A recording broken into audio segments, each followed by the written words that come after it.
Pertama yang mempertanyakan wacana kenaikan gaji ialah Dave Akrasya Fikarno Laksono yang menyatakan pemerintah perlu mencermati wacana kenaikan gaji PNS tersebut. Pasalnya, wacana kenaikan gaji PNS berpotensi berdampak terhadap target inflasi pemerintah di tahun 2024 yang telah dipatok pada kisaran 1,5 hingga 3,5%.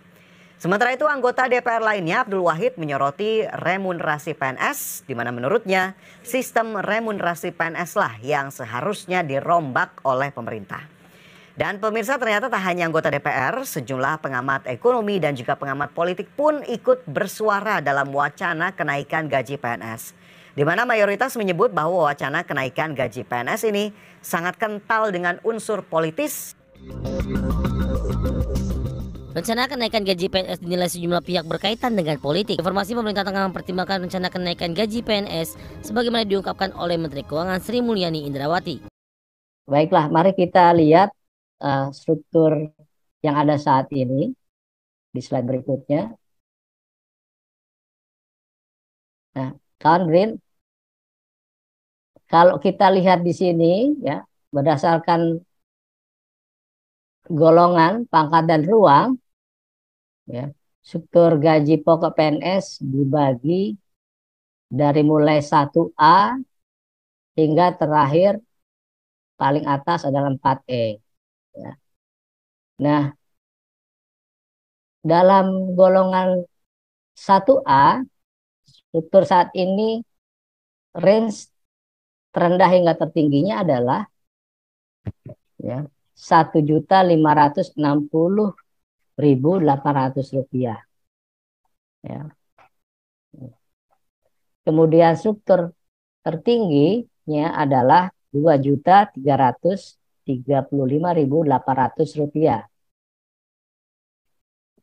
Lalu dengan rencana kenaikan sebesar 8%, ya, struktur untuk golongan 1A ini maka akan berubah ya, menjadi paling rendah 1.685.664 rupiah, sedangkan yang tertinggi adalah 2.522.664 rupiah. Ya. Terdapat kenaikan ya dalam hal ini dari terendah 124.864 rupiah dan tertinggi adalah 186.864 rupiah. Ya. Jadi ini kita bisa lihat range kenaikan ya, yang dinikmati oleh golongan 1A. Nah, semakin golongannya semakin tinggi, ya, maka kita lihat kenaikannya akan semakin tinggi pula, ya, secara besaran nominal. Sehingga nantinya di golongan tertinggi 4E, maka ya dari struktur saat ini range-nya terendah 3.593.100 rupiah hingga 5.901.200 rupiah, maka dalam struktur baru nanti range-nya akan berubah menjadi ya diperkirakan 3.880.548 rupiah hingga 6.373.296 rupiah. Artinya apa? Untuk golongan tertinggi akan menikmati kenaikan gaji pokok paling rendah Rp287.448 dan paling tinggi adalah Rp472.096. Ya, itu untuk PNS aktif. Lalu bagaimana untuk pensiunan PNS yang barangkali dari kawan Brain atau mungkin dari orang tua kita yang termasuk orang tua saya juga ya, itu yang saat ini adalah pensiun PNS. Berapa besaran kenaikan pensiun pokok yang akan dinikmati? Nah, bila pensiun pensiunan PNS tersebut adalah golongan 1A, ya. Dan struktur saat ini dengan range rendah 1.560.800 hingga 1.751.900 rupiah, maka akan mengalami kenaikan, ya, di struktur barunya menjadi 1.748.096 rupiah hingga tertinggi 1.962.128 rupiah. Artinya terdapat kenaikan besaran nominal yang dapat dinikmati sebesar paling rendah Rp187.000, Rp187.296 hingga Rp210.228. Nah, mungkin kalau yang sudah mencapai karir puncak hingga 4E, ya, maka untuk pensiun pokok, ya, ini akan berubah dari struktur yang saat ini 1.560.800 minimal hingga 4.425.900 rupiah akan menjadi minimum 1.748.096 rupiah hingga 4.957.008 rupiah. Artinya besaran yang akan dinikmati range-nya, ya, kenaikan pensiun pokok minimal Rp187.296 hingga Rp531.108. Demikian kawan Brin, ya. Nah, mungkin di antara kita ada yang bertanya-tanya atau masyarakat juga mungkin bertanya-tanya. Lalu apakah kenaikan gaji PNS ini apakah tidak akan membuat APBN kita menjadi bertambah beban, ya, sehingga menjadi tidak sehat? Mungkin ada yang bertanya seperti itu, ya. Kalau kita lihat untuk menjawab hal tersebut, kita bisa melihat pertama dari rasio belanja pegawai terhadap belanja pemerintah pusat. Ya. Berapa sih rasio belanja pegawai terhadap belanja pemerintah pusat dengan adanya kenaikan gaji PNS dan pensiunan PNS tersebut? Nah, kalau kawan Brin dapat melihat di sini, ya,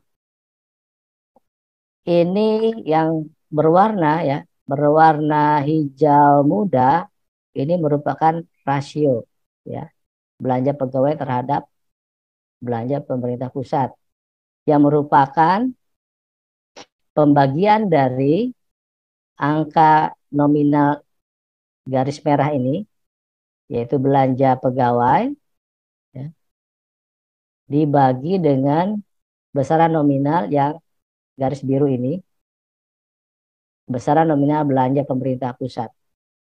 Kalau kita lihat, ya, besaran nominal belanja pegawai itu naik, ya, secara berkelanjutan, ya, dalam jumlah yang selalu di bawah, ya, secara besaran nominal di bawah dari belanja pemerintah pusat, ya, ini, ya. Bila di tahun 1990 besaran belanja pegawai waktu itu adalah 6,9 triliun dan belanja pemerintah pusat adalah 29 triliun. Di tahun ini, ya, 2023 ini naik, ya, dan nanti pada saat kenaikan gaji PNS di tahun 2024 besarannya akan mencapai, ya, belanja pegawai sebesar 481 triliun, ya, Oke, kemudian belanja pemerintah pusat adalah sebesar 2.446 triliun. Ya. Nah, ternyata rasio antara belanja pegawai dibandingkan belanja pemerintah pusat itu jumlahnya tetap dalam koridor yang relatif tidak banyak berubah, ya Bapak, kawan semua. Ya. Di tahun 2024 nanti ini angkanya akan mencapai, ya, sekitar 20%. Ya. Bila sekarang di tahun 2022 yang terakhir itu besarannya sekitar 18, hampir 18% ya, 17,8%, maka nanti akan naik sedikit ke 20%.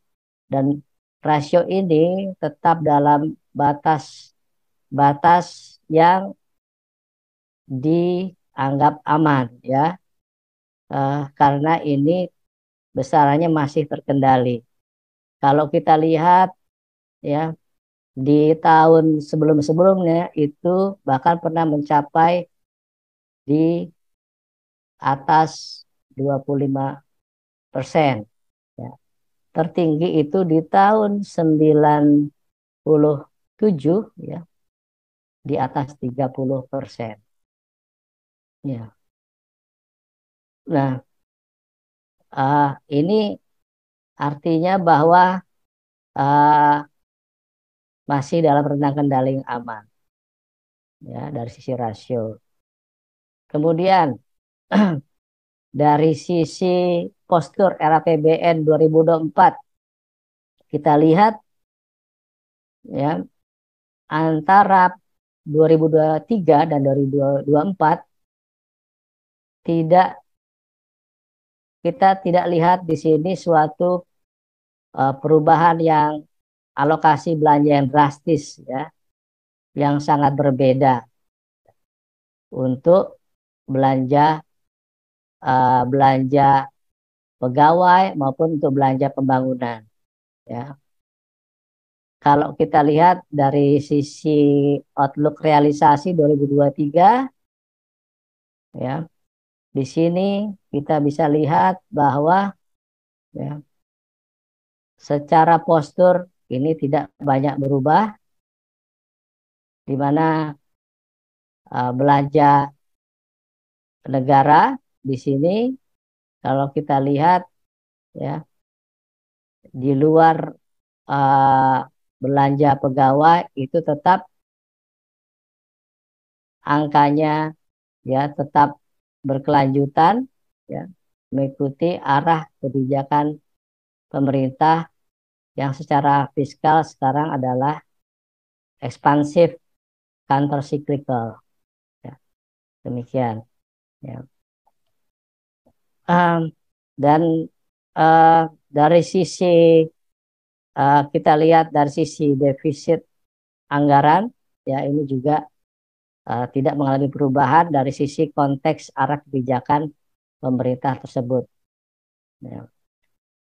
Dan dari sisi defisit anggaran terhadap PDB itu angkanya juga akan masih sama rencananya, ya, dengan tahun 2023, di mana outlooknya ini di 2023 untuk realisasi minus 23%, dan 2024 akan tetap sama.